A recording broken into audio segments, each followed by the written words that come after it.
Welcome back to my channel. ನಾನು ಸಿಂಧು. ಎಲ್ಲರೂ ಹೇಗಿದ್ದೀರಾ? ಇವತ್ತು ಗುರುವಾರದ ವ್ಲಾಗ್ ಮಾಡ್ತಾಯಿದ್ದೀನಿ. ಮಕ್ಕಳು ಎಲ್ಲ ಸ್ಕೂಲ್ಗೆ ಹೋದ್ಮೇಲೆ ನನ್ನ ದಿನನಿತ್ಯದ ಕೆಲಸ. ಬಟ್ಟೆನ ಮಿಷಿನ್ಗೆ ಹಾಕಿದೆ. ಬಟ್ಟೆ ತೆಗೆದು ಈ ಮಿಷಿನ್ ರಬ್ಬರ್ನ ಪ್ರತಿ ವಾಶ್ಗೂ ನಾವು ಈ ಥರ ನೀಟಾಗಿ ಒರೆಸ್ಕೊಂಡ್ಬಿಟ್ರೆ ಬಟ್ಟೆ ಗಲೀಜೆಲ್ಲ ಏನೂ ಆಗೋದಿಲ್ಲ ಜಾಸ್ತಿ. ಮಿಷಿನ್ನು ಕೂಡ ನೀಟಾಗಿರುತ್ತೆ. ಸೊ ಬಟ್ಟೆ ಎಲ್ಲ ಎತ್ಕೊಂಡೋಗಿ ಮೇಲೋಗಿ ಒಣಗಾಕ್ಬಿಟ್ಟು ಬಂದೆ. ಒಂದು ರೌಂಡ್ ಒಣಗಾಕ್ಬಿಟ್ಟು ಮತ್ತು ಇನ್ನೊಂದು ರೌಂಡು ಒಣಗಿರೋ ಬಟ್ಟೆಗಳ್ನೆಲ್ಲ ಎತ್ಕೊಂಡು ಬಂದೆ. ಮೊದಲು ತಂದಿರೋ ಬಟ್ಟೆಗಳ್ನೆಲ್ಲ ಮಡಚಿಟ್ಬಿಟ್ರೆ ಅರ್ಧ ಕೆಲಸ ಆಗುತ್ತೆ. ಬಟ್ಟೆ ಮಡ್ಚೋದೇ ತುಂಬ ಕಷ್ಟ ನನಗಂತೂ. ಬಟ್ಟೆ ಎಲ್ಲ ಸಪ್ರೇಟು ಮಡಚಿ ಎತ್ತಿಟ್ಕೊಂಡೆ. ಹಾಗೆ ಈ ಥರ ಮನೇಲಿ ಚಿಕ್ಕ ಪುಟ್ಟ ಕೆಲಸಗಳು ಇದ್ದೇ ಇರುತ್ತೆ. ಅದನ್ನು ಒಂದೊಂದಾಗಿಯೇ ಮಾಡಿಕೊಂಡು ಹಾಗೆ ಬಟ್ಟೆನ ಸ್ವಲ್ಪ ಐರನ್ ಕೊಡೋದಿತ್ತು. ಅದನ್ನು ಕೂಡ ಎತ್ತಿ ಬ್ಯಾಗ್ ಒಳಗಡೆ ಹಾಕಿ ಇಟ್ಟಿದ್ದೀನಿ. ಅದು ಕೂಡ ಐರನ್ ಕೊಡಬೇಕು. ಬೆಡ್ ಮೇಲಿನ ಬಟ್ಟೆ ಎಲ್ಲ ತೆಗೆದು ಒರೆಸಿ ಹಾಗೆ ನೋಡಿ ಈ ಥರ ರಬ್ಬರ್ ಹಾಕಿದೆ. ಯಾಕೆಂದರೆ ನಮ್ಮನೆ ಚಿಕ್ಕ ಮಗು ಇರೋದ್ರಿಂದ ವೆಟ್ ಏನಾದರೂ ಆದರೆ ಹಾಸಿಗೆಗೆಲ್ಲ ಏನೂ ಆಗಬಾರ್ದು ಅಂದ್ಬಿಟ್ಟು ಈ ಥರ ಒಂದು ರಬ್ಬರ್ದು ಹಾಕಿದ್ದೀವಿ. ಹಾಗೆ ನೋಡಿ ಈ ಥರ ಕಾರ್ನರಲ್ಲಿ ಒಂದು ಕಟ್ಬಿಟ್ಟು ಹಾಕಿದ್ರೆ ಮಕ್ಕಳು ಎಷ್ಟೇ ಒದ್ದಾಡಿದ್ರು ಬೆಡ್ಶೀಟು ಆ ಕಡೆ ಈ ಕಡೆ ಆಗೋದಿಲ್ಲ. ನೀಟಾಗಿ ಹಾಸಿಗೆದು ಹಾಗೆ ಇರುತ್ತೆ. ಅದಕ್ಕೆ ಎಲ್ಲ ಕಾರ್ನರಲ್ಲೂ ಕೂಡ ಈ ಥರ ಕಟ್ಬಿಟ್ಟು ನೀಟಾಗಿ ಸಿಕ್ಸ್ಬಿಟ್ರೆ ಆರಾಮಾಗಿ ಹಿಂಗೆ ಮಾಡಿ ಇಟ್ಟಿರ್ತೀವೋ ಹಾಗೇ ಇರುತ್ತೆ. ಅದು ಎಲ್ಲ ತೆಗೆದು ವಾಶ್ಗೆ ಹಾಕೋಣ.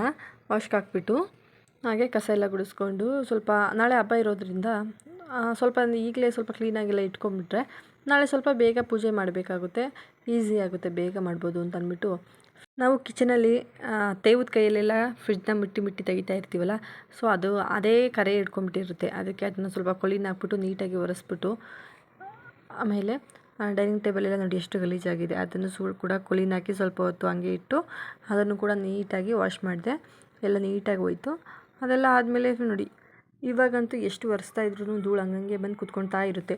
ಅದನ್ನು ಕೂಡ ನೀಟಾಗಿ ಎಲ್ಲ ಒರೆಸಿ ಅಲ್ಲಿ ಗಿಡ ಇಟ್ಟಿದೆ. ಸ್ವಲ್ಪ ಗಿಡನೆಲ್ಲ ಸ್ವಲ್ಪ ಹೊತ್ತು ಬಿಸಿಲಲ್ಲಿ ಇಟ್ಟಿದ್ದೀನಿ. ಅದನ್ನು ಸ್ವಲ್ಪ ಬಿಸಿಲಲ್ಲಿ ಇಟ್ಟು ನೀರು ಹಾಕಿ ವಾಶ್ ಮಾಡೋಣ ಅಂತ ಅಂದ್ಕೊಂಡಿದ್ದೀನಿ. ನಾವು ಈ ಗಿಡಗಳಿಗೆ ಎಷ್ಟೇ ಚೆನ್ನಾಗಿ ನೋಡ್ಕೊಂಡ್ರೂ ಕೂಡ ಆ ಎಲೆ ಮೇಲೆ ಧೂಳು ಕುತ್ಕೊಬಿಟ್ಟಿರುತ್ತೆ. ಅದಕ್ಕೆ ಇವತ್ತು ಸ್ವಲ್ಪ ಅದನ್ನು ಒಂದೊಂದು ಎಲೆನೇ ತೊಗೊಂಡು ನೀಟಾಗಿ ಒರೆಸೋಣ ಅಂತ ಅಂದ್ಬಿಟ್ಟು ನೀರು ಹಾಕಿ ನೀಟಾಗಿ ಒರೆಸ್ತಾ ಇದ್ದೀನಿ. ಈ ಗಿಡಗಳನ್ನ ಇಂಡೋರ್ ಪ್ಲ್ಯಾಂಟ್ಗಳನ್ನೆಲ್ಲ ಸ್ವಲ್ಪ ಹೊತ್ತು ಬಿಸಿಲಲ್ಲಿ ಇಡೋದ್ರಿಂದ ಚೆನ್ನಾಗಿ ಬೆಳೀತೈತೆ. ನೋಡಿ ಈ ಪ್ಲ್ಯಾಂಟ್ ನಾನೇ ರೆಡಿ ಮಾಡಿರೋದು. ಒಂದು ಮನಿ ಪ್ಲ್ಯಾಂಟ್ನ ತೆಗೆದು ಒಂದು ಪಾಟ್ ಒಳಗಡೆ ಹಾಕಿ ಅದು ಚೆನ್ನಾಗಿ ಬಿಸಿಲಲ್ಲಿ ಇಟ್ಟರೆ ನೀಟಾಗಿ ಬಂದುಬಿಡುತ್ತೆ ಗಿಡ. ಅದಕ್ಕೆ ಸ್ವಲ್ಪ ಒಂದು ಕೋಲಿಟ್ಟು ಅದಕ್ಕೆ ಗೋಣಿಚೀಲದ ಮ್ಯಾಟ್ ಬರುತ್ತೆ, ಅದನ್ನು ಸುತ್ತಿ ನೋಡಿ ಎಷ್ಟು ನೀಟಾಗಿ ಕಾಣಿಸ್ತದೆ ಅಂದರೆ ಇದನ್ನು ಒಳಗೆ ಇಟ್ಕೊಳ್ಳೋದ್ರಿಂದ ತುಂಬಾ ಚೆನ್ನಾಗಿ ಕಾಣಿಸ್ತೈತೆ. ಹಾಗೆ ಇದನ್ನೆಲ್ಲ ಕ್ಲೀನ್ ಮಾಡಿ ಒಳಗೆ ಎತ್ತಿಟ್ಕೊತಾ ಇದ್ದೀನಿ. ಪಾಟ್ ಸೈಜ್ಗೆ ಒಂದು ಕ್ಯಾಲೆಂಡರ್ದು ಪೇಪರ್ ಇತ್ತು, ಅದನ್ನು ಕಟ್ ಮಾಡಿಬಿಟ್ಟು ಕೆಳಗೆ ಇಟ್ಕೊತೀನಿ. ಏಕೆಂದರೆ ಗಲೀಜಾಗಬಾರ್ದು. ಕರೆ ಏನಾದರೂ ನೀರದ್ದು ಕರೆ ಏನು ಕುತ್ಕೊಂಡ್ರೆ ಗಲೀಜು ಕಾಣಿಸುತ್ತೆ ಅಂದ್ಬಿಟ್ಟು ಅದನ್ನ ಕೆಳಗೆ ಇಟ್ಕೊಂಡು ಪಾಟ್ನ ಈ ಥರ ಇಡ್ತೀನಿ. ಇಲ್ಲಿ 2 ಪಾಟ್ನೂ ಕೂಡ ಅರೇಂಜ್ ಮಾಡಿದೆ.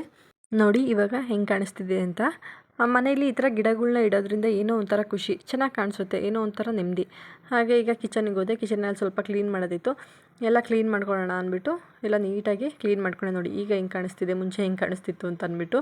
ಹಾಗೆ ನಾಳೆ ಹಬ್ಬ ಇರೋದ್ರಿಂದ ದೇವ್ರ ಸಾಮಾನೆಲ್ಲ ತೊಳೆದು ಇವಾಗಲೇ ಎತ್ತಿಟ್ಕೊಂಡ್ಬಿಟ್ರೆ ಈಸಿ ಆಗುತ್ತೆ ನಾಳೆ ಪೂಜೆ ಮಾಡೋದಕ್ಕೆ. ನಾಳೆ ಅದು ಅಲ್ಲದೆ ಶುಕ್ರವಾರ ಇರೋದ್ರಿಂದ ಶುಕ್ರವಾರ ದೇವ್ರ ಸಾಮಾನೆಲ್ಲ ನಾವು ತೆಗೆಯೋದಿಲ್ಲ.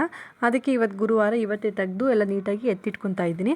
ಎತ್ತಿಟ್ಕೊಂಡು ಸ್ವಲ್ಪ ದೇವ್ರ ಸಾಮಾನೆಲ್ಲ ಸವಿನ ಪೌಡರು ಮತ್ತು ಹುಣಸೆಹಣ್ಣು ಎರಡರಲ್ಲೂ ನೀಟಾಗಿ ತಿಕ್ಕಿದ್ರೆ ಎಂಥ ಕರೆ ಇದ್ದರೂ ಕೂಡ ಹೋಗಿಬಿಡುತ್ತೆ. ನಾನು ಇಷ್ಟೇ ಮಾಡೋದು, ಜಾಸ್ತಿ ಅದು ಇದು ಏನೂ ಹಾಕೋದಿಲ್ಲ. ಈ ಥರ ತಿಕ್ಬಿಟ್ಟು ಸ್ವಲ್ಪ ಹೊತ್ತು ಬಿಟ್ಬಿಟ್ಟು ಅದನ್ನು ನೀಟಾಗಿ ಈ ವಿಗ್ರಹಗಳೆಲ್ಲ ಇರುತ್ತಲ್ಲ ಅದಕ್ಕೆ ಸ್ವಲ್ಪ ಒಂದು ಹೊಸದು ಬ್ರಷ್ ಇರುತ್ತೆ, ಅದಕ್ಕೆ ಅಂತಲೇ ಒಂದು ಬ್ರಷ್ ಇಟ್ಕೊಂಡ್ಬಿಟ್ಟಿದ್ದೀನಿ. ಆ ಬ್ರಷಲ್ಲಿ ನೀಟಾಗಿ ಸ್ವಲ್ಪ ಉಜ್ಜಿಬಿಟ್ಟು ಆಮೇಲೆ ವಾಶ್ ಮಾಡಿದ್ರೆ ನೀಟಾಗಿ ಆಗಿಬಿಡುತ್ತೆ. ಈ ಥರ ಎಲ್ಲ ರೆಡಿ ಮಾಡಿಬಿಟ್ಟು ಒಂದು ಬಟ್ಟೆಯಲ್ಲಿ ದೇವ್ರ ಸಾಮಾನೆಲ್ಲ ನೀಟಾಗಿ ಒರೆಸ್ಬಿಟ್ಟು ಇಟ್ಬಿಟ್ರೆ ಅದು ನಾವೀಗ ತೊಳೆದಾಗ ಯಾವ ಥರ ಇರುತ್ತೋ ಅದೇ ರೀತಿ ಸ್ವಲ್ಪನೂ ನೀರಿಲ್ದಂಗೆ ಒರೆಸಿಟ್ಬಿಟ್ರೆ ಅದೇ ರೀತಿ ಕೂಡ ಇರುತ್ತೆ ಯಾವಾಗಲೂ ಕೂಡ. ಈಗ ಮಾಡಿಬಿಟ್ಟು ನೀಟಾಗಿ ಒಂದು ಸೈಡಲ್ಲಿ ಎತ್ತಿಟ್ಬಿಟ್ಟು ಹಾಗೆ ದೇವ್ರ ಫೋಟೋಗಳನ್ನೆಲ್ಲ ಇವಾಗಲೇ ಒರೆಸ್ಬಿಟ್ಟು ಇಟ್ಬಿಡೋಣ ಅಂತ ಅಂದ್ಬಿಟ್ಟು ಒರೆಸ್ತಾ ಇದ್ದೀನಿ. ಬೆಳಗ್ಗೆಗೆ ಎದ್ದು ದೇವರಿಗೆಲ್ಲ ಕುಂಕುಮ ಇಟ್ಟು ರೆಡಿ ಮಾಡಿಕೊಂಡು ಪೂಜೆ ಮಾಡಿದ್ರೆ ಅಷ್ಟೇ ಆಗಿಬಿಡುತ್ತೆ ಬೇಗ.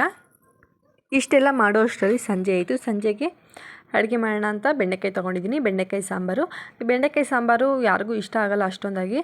ನಾನು ಈ ರೀತಿ ಮಾಡೋದ್ರಿಂದ ಇಷ್ಟ ಆಗುತ್ತೆ ಎಲ್ರಿಗೂ ಅಂತ ಅನ್ಕೋತೀನಿ.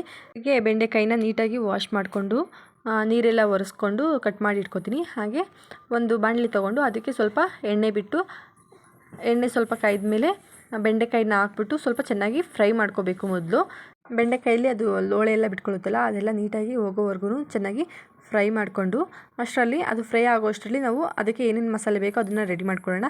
ಫಸ್ಟು ತೆಂಗಿನಕಾಯಿ ತೊಗೊಂಡು ಅದನ್ನು ತುರ್ಕೊತಾ ಇದ್ದೀನಿ. ತೆಂಗಿನಕಾಯಿ ತುರ್ಕೊಂಡಾದಮೇಲೆ ಒಂದು ಮಿಕ್ಸಿ ಜಾರ್ ತೊಗೊಂಡು ಅದಕ್ಕೆ ಸ್ವಲ್ಪ ತೆಂಗಿನಕಾಯಿ, ಹಾಗೆ 2 ಟೊಮೊಟೊ, ಹಾಗೆ 1 ಈರುಳ್ಳಿ, ಹಾಗೆ 1 ಗೆಡ್ಡೆ ಬೆಳ್ಳುಳ್ಳಿ, ಹುರ್ಗಡ್ಲೆ, ನೆಕ್ಸ್ಟು ಸಾಂಬಾರು ಪೌಡರು. ನೀವು ಹುಳಿ ಸಾಂಬಾರಿಗೆಲ್ಲ ಯಾವ್ದು ಯೂಸ್ ಮಾಡ್ತೀರೋ ನೋಡಿ ಅದನ್ನೇ ಸಾಂಬಾರು ಪೌಡರ್ 1 ಸ್ಪೂನ್ ಹಾಕ್ಕೊಂಡು, ಸ್ವಲ್ಪ ಕೊತ್ತಂಬರಿ ಸೊಪ್ಪನ್ನ ಹಾಕ್ಕೊಂಡು ಚೆನ್ನಾಗಿ ರುಬ್ಕೊಂಡು ಬರೋಣ. ರುಬ್ಕೊಂಬರೋ ಅಷ್ಟರಲ್ಲಿ ಇಲ್ಲಿ ಬೆಂಡೆಕಾಯಿ ಫ್ರೈ ಆಗ್ತಾಯಿದೆ ನೋಡಿ, ಎಷ್ಟು ಫ್ರೈ ಆಗಿದೆ. ಅದಕ್ಕೆ ಸ್ವಲ್ಪ ಅರಿಶಿಣ, ಹಾಗೆ ಸ್ವಲ್ಪ ಉಪ್ಪು ಹಾಕಿ ನೀಟಾಗಿ ಅದನ್ನು ಇನ್ನೊಂದು ಸ್ವಲ್ಪ ಹೊತ್ತು ಡ್ರೈ ಫ್ರೈ ಮಾಡ್ಕೊಳ್ಳೋಣ. ಇದೆಲ್ಲ ಡ್ರೈ ಫ್ರೈ ಆಗೋಷ್ಟರಲ್ಲಿ ಮಸಾಲೆ ರುಬ್ಕೊಂಡಿರೋದು ರೆಡಿಯಾಗಿರುತ್ತೆ. ಆ ಮಸಾಲೆನ ತೆಗೆದು ಇದಕ್ಕೆ ಡೈರೆಕ್ಟಾಗಿ ಸೇರಿಸೋಣ. ನಮಗೆ ಸಾಂಬಾರು ಎಷ್ಟು ಬೇಕೋ, ಗಟ್ಟಿ ಎಷ್ಟು ಬೇಕೋ ಅಷ್ಟು ನೋಡಿಕೊಂಡು, ನಾನಿಲ್ಲಿ ಸಾಂಬಾರನ್ನ ಮುದ್ದೆಗೋಸ್ಕರ ಮಾಡ್ತಾ ಇರೋದ್ರಿಂದ ಸ್ವಲ್ಪ ಗಟ್ಟಿ ಬೇಕು. ಹಾಗೆ ಅದನ್ನು ನೋಡಿಕೊಂಡು ನೀರನ್ನ ಸೇರಿಸ್ಕೊತಾ ಇದ್ದೀನಿ. ನೀರನ್ನ ಸೇರಿಸ್ಕೊಂಡು ಅದು ಕುದಿಯೋ ಅಷ್ಟರಲ್ಲಿ ಒಂದು ಒಗ್ಗರಣೆ ಕೊಟ್ಕೊಬಿಡೋಣ. ಒಂದು ಕವಲಿ ಇಟ್ಕೊಂಡು ಅದಕ್ಕೆ ಸ್ವಲ್ಪ ಎಣ್ಣೆ ಹಾಗೂ ಸಾಸಿವೆ ಮತ್ತು ಜೀರಿಗೆ, ಕರಿಬೇವಿನ ಸೊಪ್ಪು, ಹಾಗೆ ಜಜ್ಜಿಟ್ಟಿರುವಂತಹ ಬೆಳ್ಳುಳ್ಳಿನ ಸೇರಿಸಿ ಫ್ರೈ ಮಾಡಿಕೊಂಡು ಅದನ್ನು ಸಾಂಬಾರೊಳಗಡೆ ಸೇರಿಸಿದ್ರೆ ರೆಡಿ ಆಗಿಬಿಡುತ್ತೆ ನಮ್ಮ ಬೆಂಡೆಕಾಯಿ ಸಾಂಬಾರು.